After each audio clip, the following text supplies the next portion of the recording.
Well, hello, hello, and good evening to all. Thank you for tuning in and joining us for a little bit of behind the scenes in game dev. My name is Vale, and definitely appreciate you stopping by as we want to welcome our guest, a solo developer, Allen Lambert. Thank you so much for joining us here tonight. We're going to talk about his game over over many waters. Got it right there on the screen in front of me, and I still stumbled all over it. Alan, thanks for joining us. Welcome. Yeah, thanks for having me, Vale. Absolutely. Glad to have you here. And we'll give just another second for folks to kind of filter in as we get situated and settled. Feel free to drop any questions, comments that you might have as we go through the stream into the chat. We'd be happy to field those as we're able. And just getting to know Alan a little bit and his game.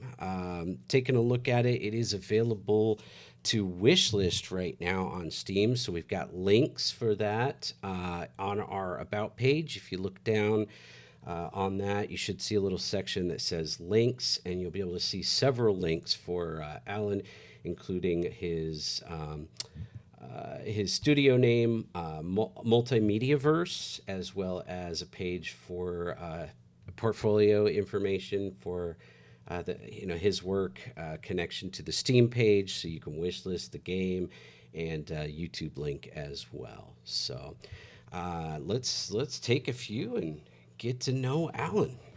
Thank you so much for joining us again tonight. And I guess first of all, just what would what can you tell us about yourself? Well, you already know I'm a solo developer. I come from a very different background, nothing tech related or anything like that. I actually got started in asphalt maintenance, and I actually still operate a small asphalt maintenance company. But in my spare time, I'm obviously working on Over Many Waters, and just trying to find something that I can do as a hobby, but also earn a little side income if possible. That would be quite a blessing. For sure, I get that. So an asphalt company, that's a big jump from game dev. How long have you been doing that? Uh, since I was 15, Oh so wow. it's been quite a while. Yeah. Okay. Cool. Do you enjoy it, or is it something? I mean, if it's your own company, it must be something that you really kind of thrive in, or So I almost describe it to some people as um I guess like it's like a blessing and a curse. Um, it's backbreaking work. It's really intense, highly intense labor work, but the pay is good, so it puts food on the table and whatnot. So yeah, it is what it is. It's a good business to have, and when my kids grow up, maybe they want to inherit the business. I would be completely okay with that. But I'm getting a little bit older, and I need to start thinking of ways that I can uh, uh, preserve my health and also still make a steady stream of income. fair enough. Fair enough. That all sounds good. So that leads us then to Over Many Waters. So this is the project that you're working on right now, developing, and if I understand correctly, you're basically in a beta testing stage right now. Is that correct? Yeah, yeah. At this stage in development, I have a fairly decent playthrough from start to the end, so to speak. I have it to where you get the introduction, you get the gist of what is happening in the game world. There's a call to action, and you progress through a little bit of the story and plot. And yeah, I mean, I would like to um, come to a close at some point with a playable demo and a solid game loop. But for now, it's a stable build. There are very little bugs. Really, the bugs are like um, they're not game breaking, so that's definitely good news, especially going into Right. Magfest. And Um, I've had a tremendous amount of help with playtesting, Great. and through every iteration of playtesting, I'm able to suss out all kind of bugs, squash them, and then move on. So it's really nice. Great. Fantastic. So, I mean, tell us a little bit about the game then. Like, what's the Yeah. genre? What are we looking to play here? So it's an action RPG, uh, Mesoamerican fantasy game. That's essentially how I would describe it. And you get a few elements of the Aztec culture and the Spanish culture, and it's sort of set during the time of conquest in Mesoamerica. And I say Aztec a lot. I generally, I'll throw around Mesoamerican, I'll throw around Aztec, maybe a little bit of Mayan. There's lots of cultures in the game. There are um, words that come from the native Aztec language, Nahuatl, and I actually have an individual named Alberto who helps me with some of the dialogue. He's a native speaking, native Nahuatl speaking individual, and um, yeah, the the game is generally you uh, you start lost at sea. You play as the protagonist Leo, and you're trying to find your way as a what they used to call a mestizo, or a Spanish Aztec individual. So he's of two worlds, and he's trying to find his way and discover who he is and what his purpose is. Nice. Yeah, it sounds like you've done some research when it comes to kind of the history and the language, and really diving in to try to make it have a nice genuine feel from the sound of it. Right. Yeah. Uh, I've done a little bit of reading and um, uh, kind of a so kind of backtracking here. It started out as I wanted to make a pirate game, and when I looked into the history of pirates, I started finding a lot of information on the Spanish, and then it was a lot of like the Bahamas and all this exploration phase, and I went down this rabbit hole. So then I remembered that I'm Mexican and Spanish myself, and so I went on this even deeper dive, and it's sort of just a back to my roots kind of thing. I, I I I feel very disconnected from uh, the lost culture, the lost heritage uh, uh, of that time. Obviously, I think generally in history books, school, we all kind of know what happened uh, with uh, with conquest there and the colonization. But you know, in reflecting on those elements of the story, my pirate game quickly pivoted into now what is an Aztec Spanish kind of almost like a cultural piece. I guess it's a passion project. So Yeah, uh, a lot of personality is going into the game. that's great. Yeah, definitely comes across as a passion project. So, I hope you don't mind me asking. Sometimes this is a question that ruffles feathers, but how long have you been working on the game? Now, yeah, so I've been on and off for 3 years. I started probably in the middle of my degree, my bachelor's degree. I went back to school for a bachelor's in game development, and uh, in the middle of that, I was like, I think I know enough to start making a game. I started making little, you know, small projects, maybe like a weekend project here or a month long project there, a lot of game jams, and I never really finished anything. So then I thought it'd be smart to make an RPG and take forever to make it.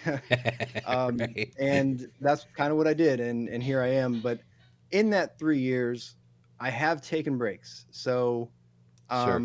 I'm sort of around about a year and a half in actual development time. In that time, I've completely diverged from Over Many Waters. I at least half a dozen times, and successfully made probably about three finished projects. Yeah, Nice. mostly for game jams. A couple of them were for the Legends of Learning platform. It's an educational platform. And yeah, then some other just sort of hobby projects, just as case studies and stuff like that. Fantastic. Yeah. So again, a reminder if you want to check out Alan's portfolio and be able to see some of that stuff, please check the links in our links tab in our about page there below. And of course, while you're at it, go ahead and wish list over many waters. Obviously, he's put a lot of time and effort into this. It looks great. Can't wait to give it a try myself. I'm noticing here as we're looking at some of the assets, you've got a lot of like pixel art in there. So is that something else that you've really kind of gotten into? Yeah. So I've kind of always been interested in art in any form, digital or traditional pen and paper. Um, then through studying and research, early on, uh, some of the some of the members of local organizations such as IGDA Baltimore and Baltimore Indie Games, big for short, they kind of recommended, hey, why don't you try pixel art? It might be something easy to get your hands on, and um, if you want to be a solo dev, which is what I kind of wanted to like. I wanted to do a little bit of discovery and see what I was capable of. So I started with pixel art. I learned how to code, and all the audio in the game is mine as well. So I just kind of tackled everything, and the pixel art style I am going with is I'm trying to sort of blend elements of like classic RPGs, such as The Legend of Zelda: A Link to the Past and Stardew Valley, which is also itself a throwback. So yeah, I'm kind of taking, I guess you could say, artistic inspiration from several different projects like those. Very cool. Very cool. Yeah, I mean, we can't help but to take inspiration from those past classic games that we love so much. That's usually a good thing. And yeah, that's awesome that you're diving into all the art and audio and everything as well as a solo developer.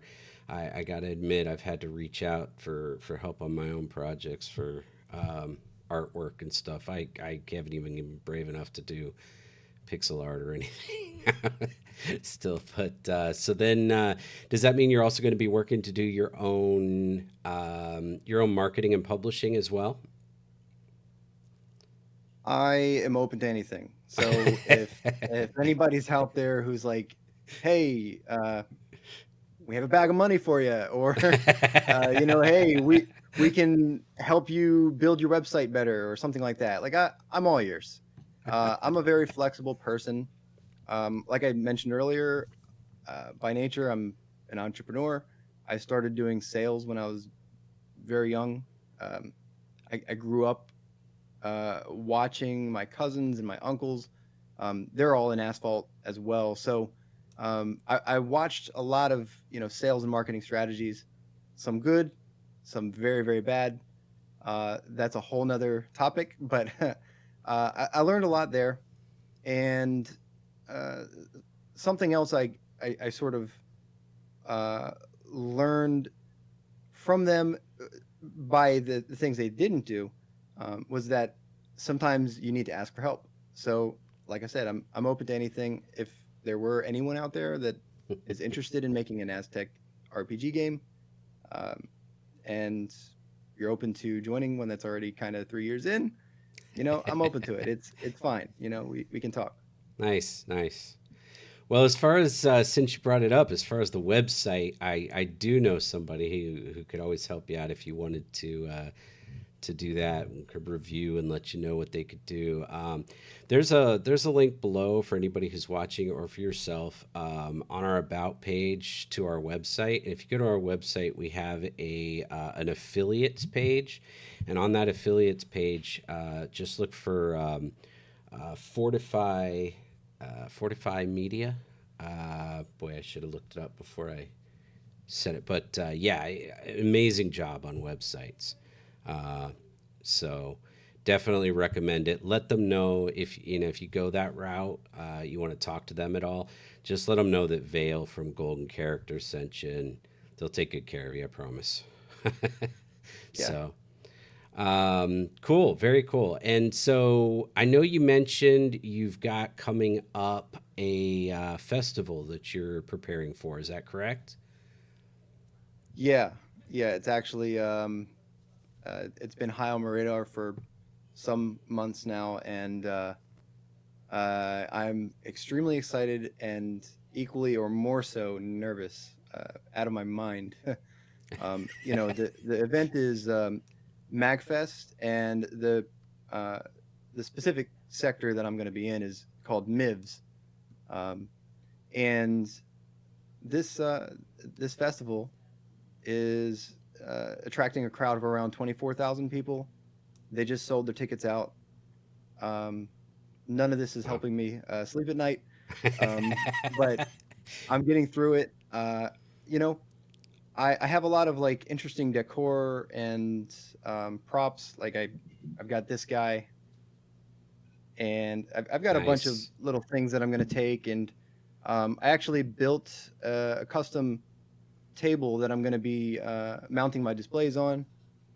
And the table is a dock. It's designed to look Oh, like a nice. dock. I Wow. wish I had a picture for you, but yeah, it's pretty cool actually. I'll post that somewhere later.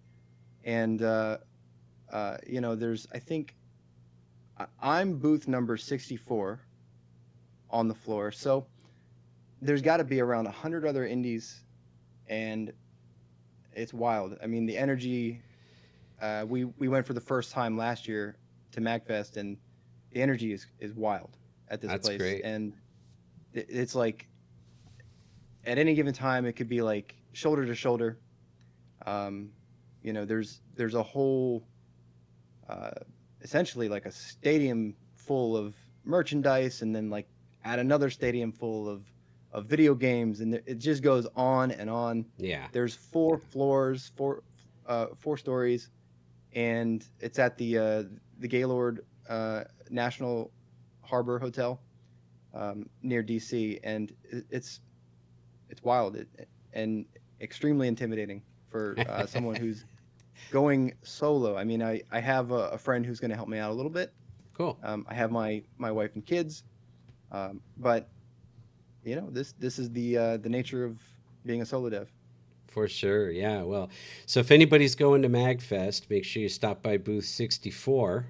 Sounds awesome. I love the fact that you created a specially designed table. That makes it really cool. That'll make it stand out. Really nice.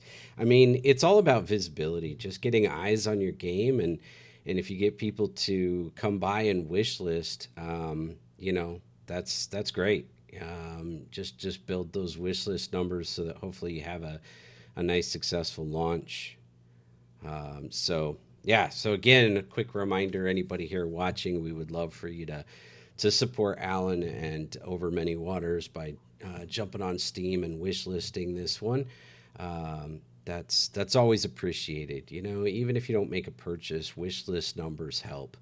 Because it makes it more visible and puts it in the eyes of more people. It helps the algorithm. So I always appreciate that. Well, good luck at the festival. What are the dates on that? I'm not since I'm not in that area. I don't have all the details. Right. So I will be setting up on Wednesday of this week, Oh wow. and Okay. yeah, yeah. So it's this week, and the festival goes from the 23rd to the 26th. So that's 4 days, and each day it's about from I think the core hours they require us to be at the booth uh, from about 11 o'clock in the morning till around 7. I think that varies by an hour or so each day, but uh, that's quite a bit of time and energy. So yeah. Well, good luck. I hope it's fun. I hope you enjoy it. I'm sure it'll be work. I'm sure it'll be, stressful, but hopefully you can also just enjoy the experience and get some success from it. So, sounds cool. Take some photos. Have your wife take some photos, whatever. Put them out there. Be great. Yeah, whenever I do an event like this, I usually find some time to take some photos. I take a whole lot of notes for anytime I'm watching people play the game. Everybody plays it different, Yeah, so you get yeah, a that's a lot of great feedback. idea. Yeah, and you'll see some people that'll come down, they'll sit there, they'll play it all the way through. They'll want to go back through steps. They want to talk to all the NPCs and make sure they've exhausted all the dialogue. Right. Then you'll get that one guy who literally sits down, he presses spacebar, and he gets up and he walks away. And I'm like, you are not my target audience. So, I'm just glad you moved on.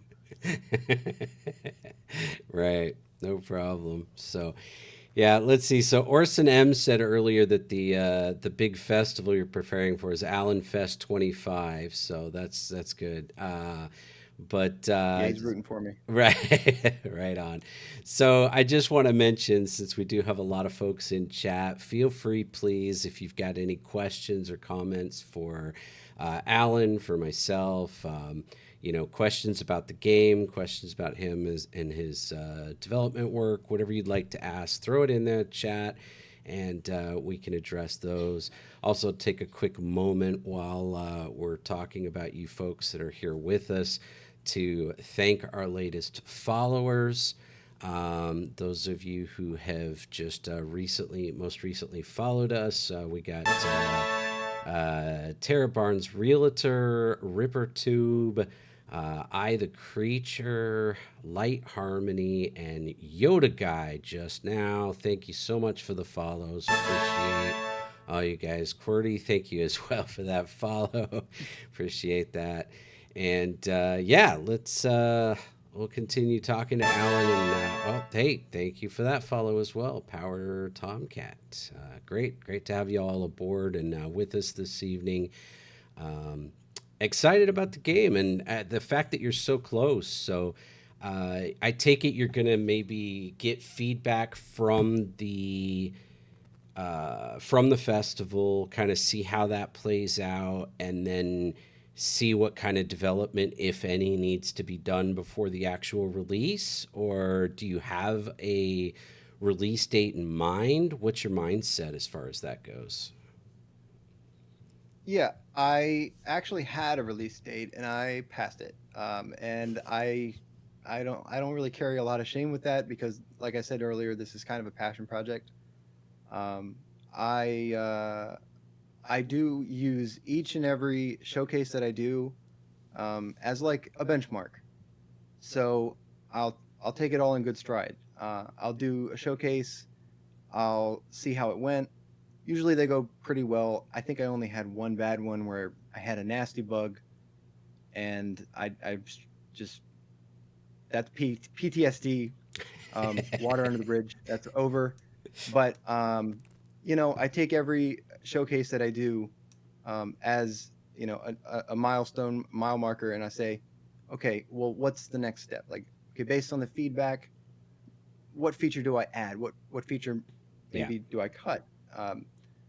How do I adjust? And then I just sort of go from there. It's I don't think I'm in a great rush. I would like to finish the project sooner than later, but it's just one of those things I feel um, a lot of the systems are in place now, and they're pretty durable.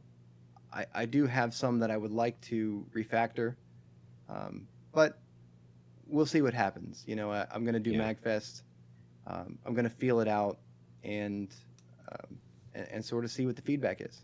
Yeah, no, I get it. As a developer myself, I totally understand that fine line you're trying to walk between, you know, wanting to get it kind of done and yet wanting to make sure it's right, and how do you make that decision because you always want to keep putting more into it. There's always something more you can add, but you also don't want to just turn it into creep and and delay Yeah. the getting it out there. But yeah, no, awesome. Good. Appreciate that. So we do have a few questions, if you don't mind. Orson M asks, what game engine do you use, and how did you decide on it?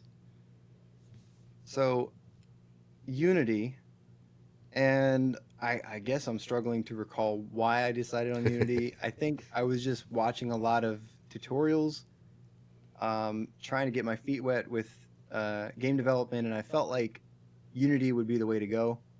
Um, so I started like years and years ago trying to figure out Unity, but the code was like, what? It was just very confusing. So I stopped. That was like probably 8 years ago that I started looking at Unity.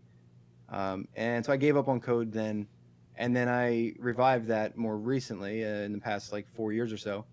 And um, I just felt like it was easy access, so I started Unity. And it's a little bit. I feel like you're for a 2D game, you kind of have to, especially with the pixel art. It's like you got to bend it a little bit, but it does a pretty good job. There's a lot of tools and resources. Mhm. Um, it's not exactly uh, d- I don't want to say designed for it, but it's like not native to 2D. Whereas like a game maker or RPG maker or something like that, um, which I've thought about kind of backtracking there, but I'm too far in now. Right, right. Um, yeah, Yeah, I can't imagine starting in another engine at this stage. That would be, right. yeah. Good question from Yoda Guy. Do you involve the gaming community in the development process, and if so, how? So you'd already touched a little bit on kind of watching people play at the festival, at the convention. So how else do you go about that, if any? Well, Yoda guy is kind of a troublemaker, so I'm not sure if I want to answer it. No, I'm just kidding. But yeah, these events that I go to, these showcases, I have a lot of playtesters, and I get my feedback from them. That's number one. Um, I post to Reddit. I don't get a whole lot of response from there. I don't think I have enough like street creds there yet. But I post anywhere, some Facebook groups, and just asking like, hey, what do you think about this? What do you think about the art style? What do you think about that? And I listen to all of it, and I think I always will. And no matter what happens, I'm going to listen to what gamers want out of a game because I'm making it for them. So, I mean, I'm not gonna make a game and then play it myself. I'm making this for the community. So, I definitely listen to what feedback I get from the playtesters. How about I know you mentioned that you're involved with IGDA. How about IGDA? Have you presented your work over time to that group and gotten feedback from other developers? Yes. So Tronster at Firaxis, he actually was the chairman of IGDA a couple of years ago. He just officially stepped down recently, this past December, passed the torch, and he was the first person, Tronster Hartley. He was the first person to actually play over many waters, and it was at a cookout I had for IGDA and Baltimore Indie Games. They all came over, and we were talking about games that we were working on, and I was like, well, I'm working on this thing. It didn't even have it. It was just called the Pirate Game back then. uh, and he was like, "We'll pull it out." And I was like, "I don't know." He said, "Come on, pull it out." And he played it. He was you know um, very helpful with like uh, his critique, and gave me the courage and to like continue building the game. And so that's where that started, and it just snowballed from there. Awesome. Yeah. All right. So Light Harmonies asks, what are the PC requirements to play the game? So maybe you could just mention, what platforms you're targeting, that kind of thing. Yeah, right now it's very low spec. Um, I don't remember off the top of my head the specifics of what it does require, but I do know that I bought two $100 PCs just for MagFest, and they run it just fine. So if that tells you anything, um, and like I said, they're very low spec. I think they're even like refurbished machines. Um, they're probably like a decade old. Who knows? But yeah, I mean, um, it's not a very as you can see, it's just pixel art. It's not a very taxing game. I don't have a whole lot of fancy like shaders or anything like that. Um, yeah, nothing too fancy. Cool, cool. So PC at this point, at this stage, PC only. Oh yeah, Yep. yeah. Uh, Go At ahead. this phase, yes, PC. If it evolves into something much bigger than what it is now, it'd be pretty cool to see it on Xbox, Switch. Switch would probably be a good one. Sure. Absolutely. Very cool. And you've already got the Steam page up. So, again, if you haven't done so yet, jump onto Steam and wishlist it. There you go. All right. Cool. Okay. Power Tomcat asks, what is your process from finding a bug to ironing it out? Well, when I find it, I beat the computer and the keyboard until it's gone. No, um, I wish that worked, so man. I do too. Honestly, it would help in so many ways, Right? uh, physically, spiritually. It would help in so many ways. That would. Um, yeah, but the most reasonable way that I find is okay.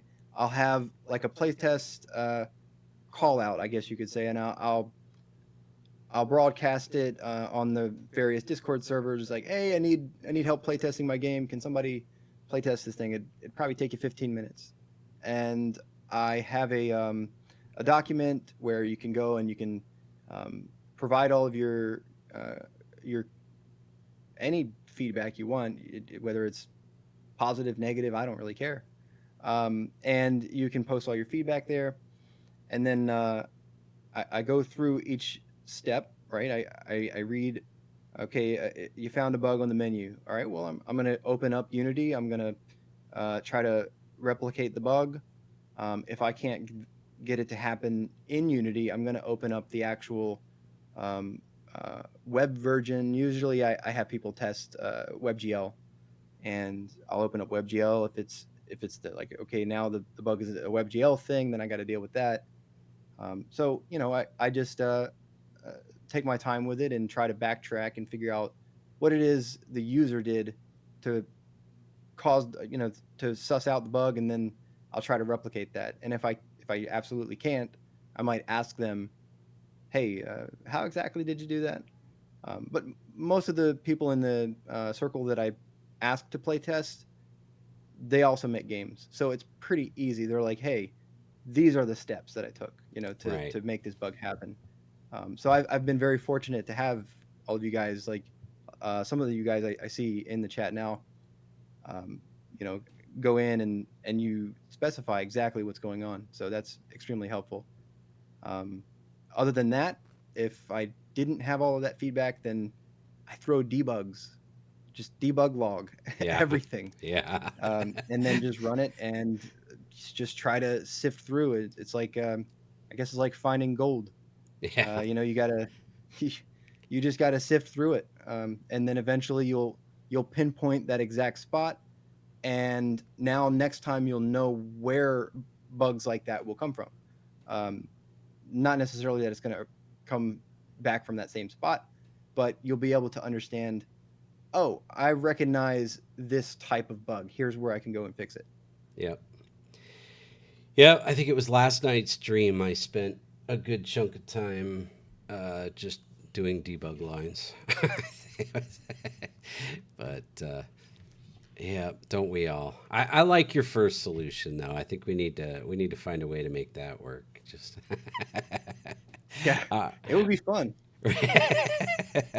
All right. So Orson M asked, "What software do you use to create your art, and what is your usual pipeline for your artwork?" Yeah, so Ace Bright. I think I'm saying that right. It Yep. might be AC Bright. Yeah, Ace Bright. That's what I use primarily. It'll be very rare that I ever open like Photoshop or anything like that. Early on, I was actually doing this as like a like kind of an illustrated game, and I was using Illustrator, but um, I pivoted from that. I think some recommendations, uh, like I mentioned earlier, uh, some folks recommended that I do it as a pixel art game because it might be easier, to like, I guess, an easier barrier to entry for this type of game. And yeah, I'll mostly what I'll do is I'll find the references that I want online. Occasionally, I'll get like Midjourney or ChatGPT to kind of create something that I envision in my own head, and I'll go from there. I'll like use those references with PureRef. So PureRef is like a an overlay kind of image app. So you can drag and drop any image you want into PureRef, and then it'll display on your screen, um, overlaid on top of whatever it is you're working on. So it's really nice. You can kind of like dock an image off to the side and be able to use that as a reference in any other app that you're using. So I'll just start sketching the little characters and things. Uh, Picking my color palettes and that type of thing. Just um, that part I'm a little bit bad at, like picking the colors and whatnot. And I'm pretty sure that's Orson M. I'm pretty sure that's the guy. He's usually helping me out, pretty good with that kind of stuff. Um, but yeah, Gotcha. that's the general pipeline. Gotcha. Very cool. All right. So then the next question from Yoda guy was, are there any particular games or developers that inspire your work? I know you mentioned a couple at the top of the session, but anything jump to mind? Yeah, 100% Shigeru Miyamoto and all the Legend of Zelda games, pretty much. Some of the newer ones I haven't really played, I admit, but the classic ones that existed on like the NES or uh, SNES, and then some of the handheld Game Boy games, and definitely the Nintendo 64 Legend of Zelda Ocarina of Time. That is always going to be my favorite. That's number one for me. So yeah, I do get a lot of inspiration from those games in terms of like the lore and the exploration and the puzzle solving and those types of things. Cool, cool, cool. Sounds like you got some good agreement there from Abomination.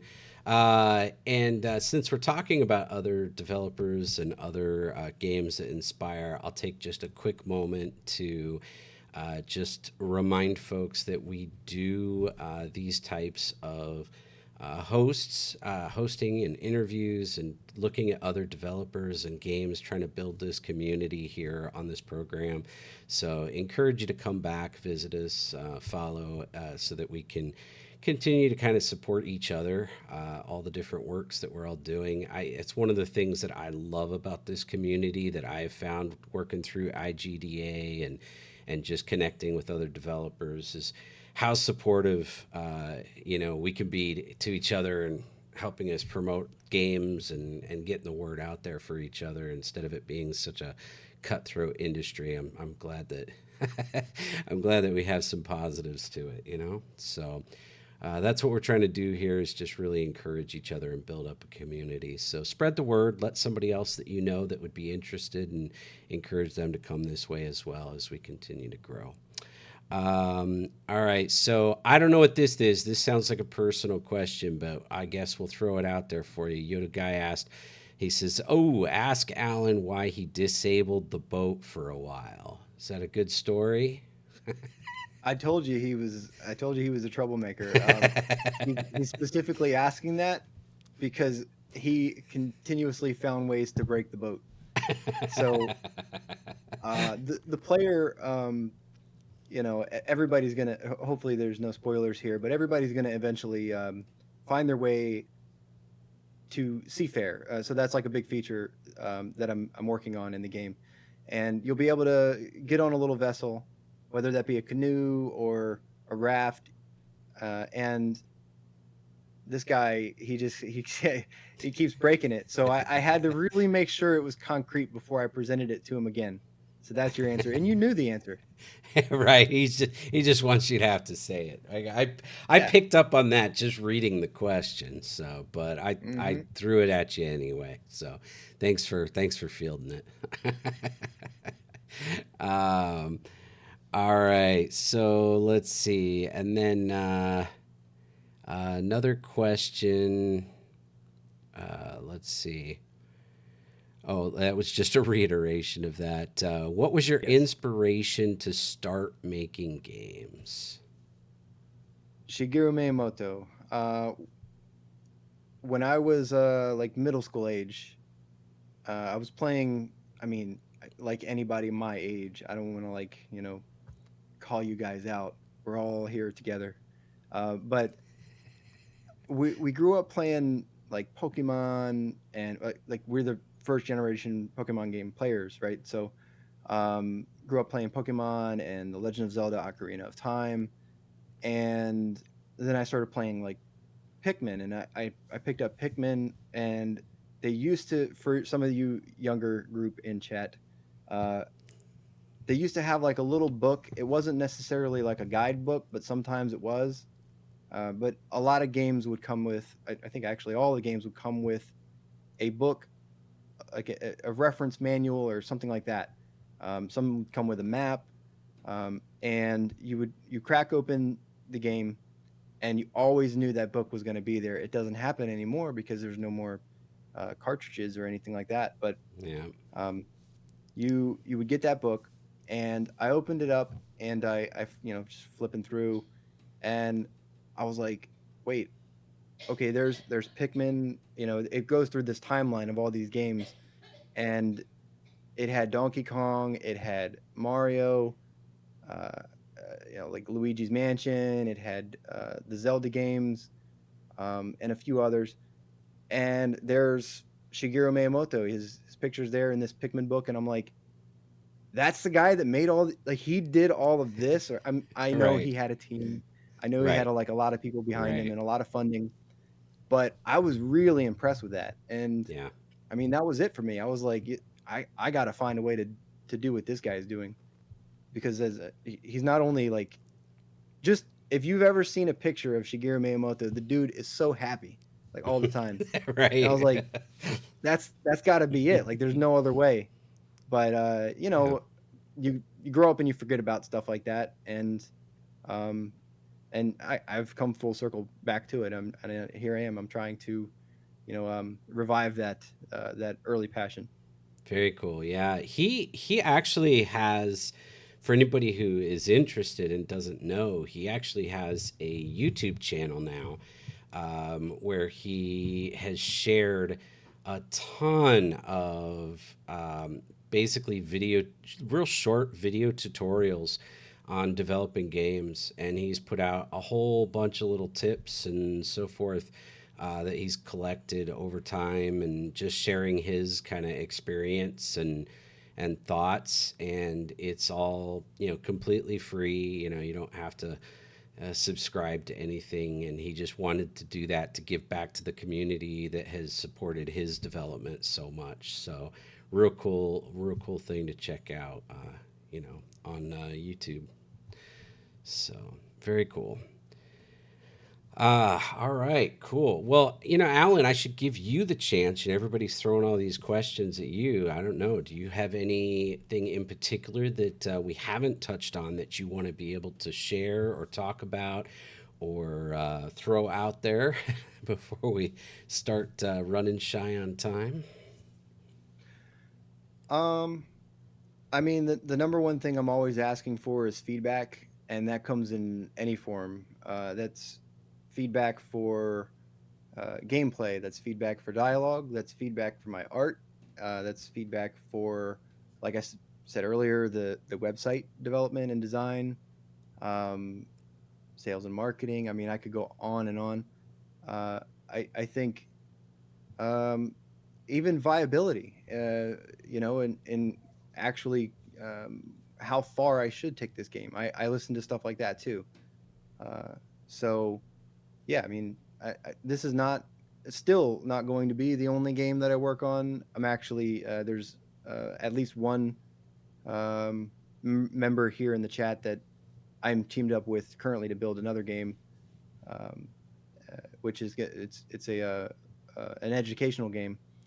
Um, so I'm open to suggestions, and I really thank everybody for being here. That's pretty cool that you guys actually showed up. I kind of broadcast out to a couple of discords and my local circle and all that, but I do listen to you guys, and I try my best. So hopefully, I'm providing something that everybody enjoys. And if you do have suggestions, I am listening. Like I genuinely am. Awesome. Appreciate it, Alan. Thank you. Yeah, I think we'll probably breeze over all the old people comments from Royal Pain and Yoda Guy.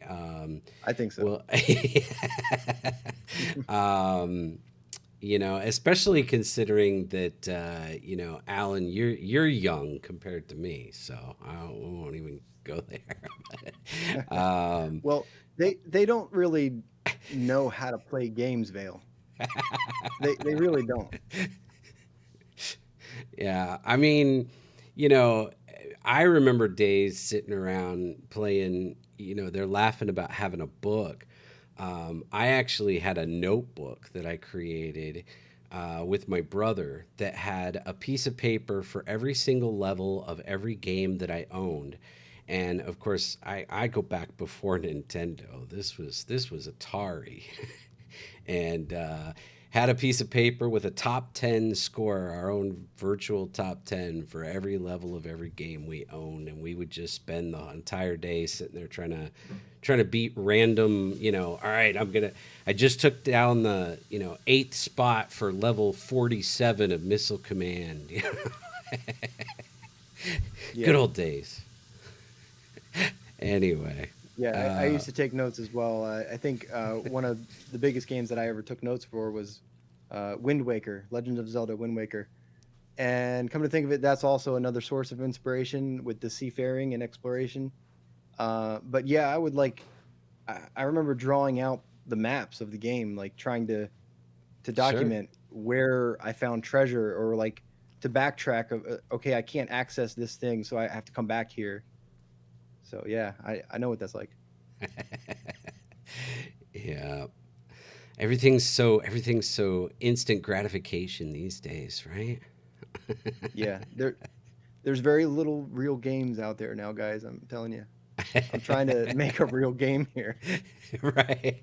No, and I appreciate just from what you've shared, I do get a real genuine feel for your passion for not just creating something to try to make money, but to really create something that you're proud of and that you've put your energy and your interests and your own personal culture and everything into it and create something that has real depth and character. It sounds really fascinating.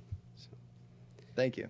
yeah, absolutely. All right, so Light Harmonies asks, what part of scripting was the hardest for you?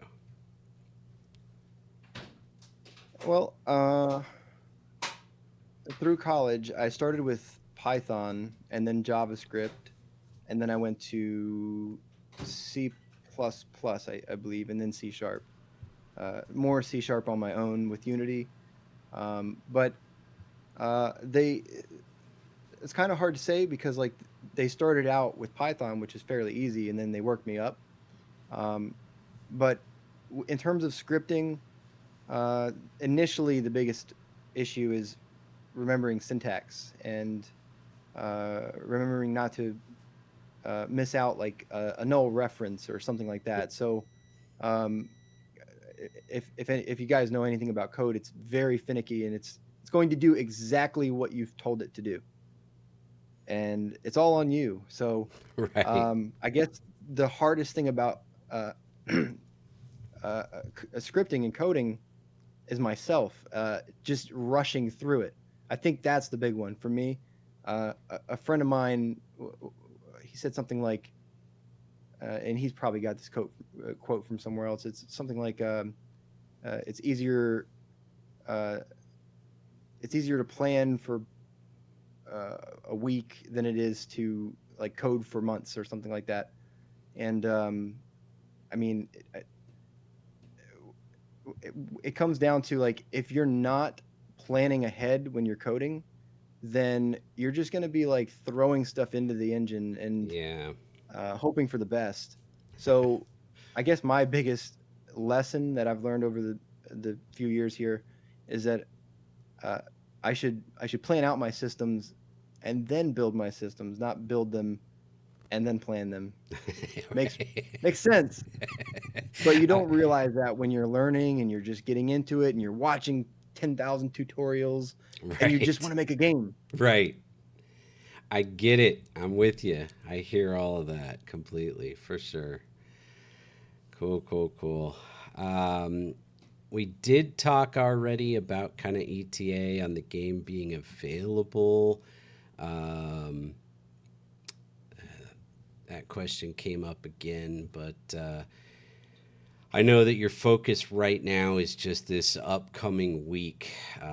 So that's gonna be a big one. So, what do you plan to do for the soundtrack? Yeah, my son Jason is pretty adept now with the piano, and I've been trying to get him to look into like Latin music and um, traditional like Aztec music. There are some channels out Wow. there that actually demonstrate uh, the Aztec music. So uh, I've been doing a little bit of research on that myself. I am not as musically talented as he is. We put him through some piano classes. Hopefully that um, you know like what I'm learning from him and what I can kind of like suggest to him. Hopefully together as a team we can come out with something. Cool. But generally I kind of just toss stuff together when I'm doing music so that it doesn't just sound like nothing, because that's one of the big feedback points I had. It needs something, it's some kind of audio. So yeah. Gotcha. Gotcha. Fair enough. No, that sounds great. Awesome.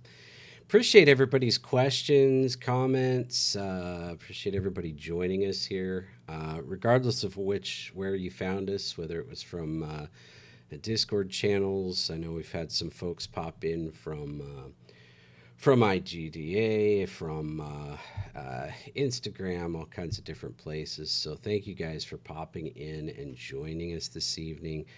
Let's see. Light Harmonies is also asking, do you plan on pursuing game making? I mean, he's already said he's got some stuff lined up. So, what's I'm thinking next? about it.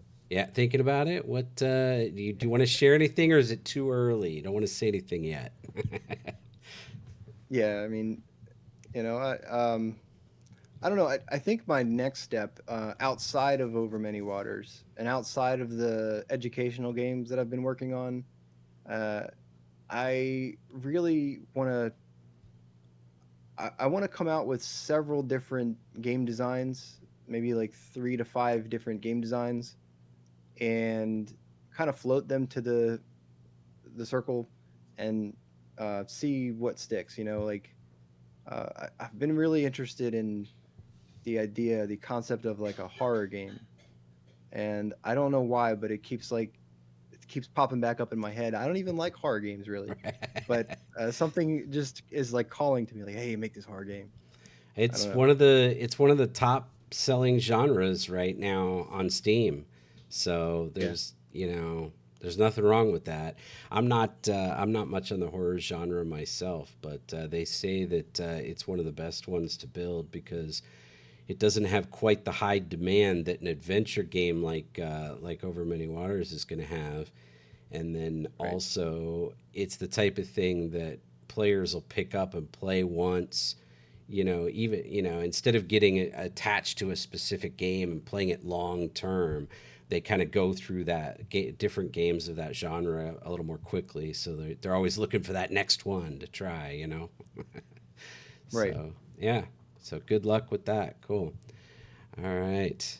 Um, Orson M., what was the last independent game that left an impression on you? Mm.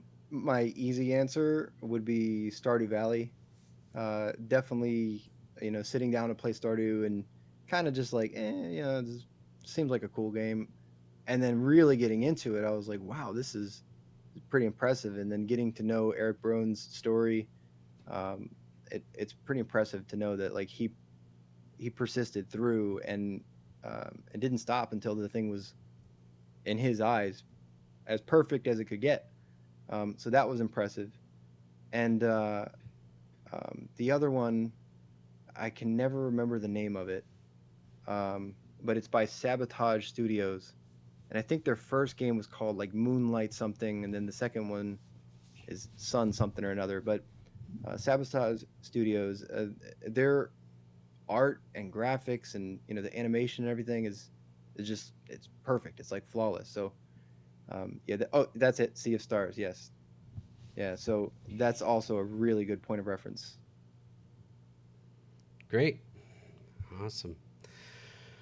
Well, I definitely want to thank everybody again for joining us, and hope you'll swing back by. One last reminder that if you haven't done so yet, please consider wish listing Over Many Waters. Check out Alan's links below. We have them on our About page. Just see the links section there, and you can be able to get in touch with him or see his work. Check out the Steam page. All of those things are down there for you. Alan, thank you so much for hanging out with us, talking to us, sharing a little bit about yourself and about the game. Really appreciate you being here. Yep. Thank you, Vale. I Yeah. appreciate it, and thank you everybody for showing up. Yeah, absolutely. For sure. We appreciate each and every one of you. And typically, usually when we end the stream, I send everybody to another developer channel just so we can kind of spread the love. Tonight I'm going to do something slightly different, and we're going to send everybody to a musician, singer, songwriter, doing an anniversary stream tonight. Kind of a non-game dev, but my favorite non-game dev here on Twitch. So with that, we'll just send everybody off and hope to see you all again. Alan, I'd love to talk to you again. It was a good time. Yeah, appreciate it. All right. Thank you. See ya.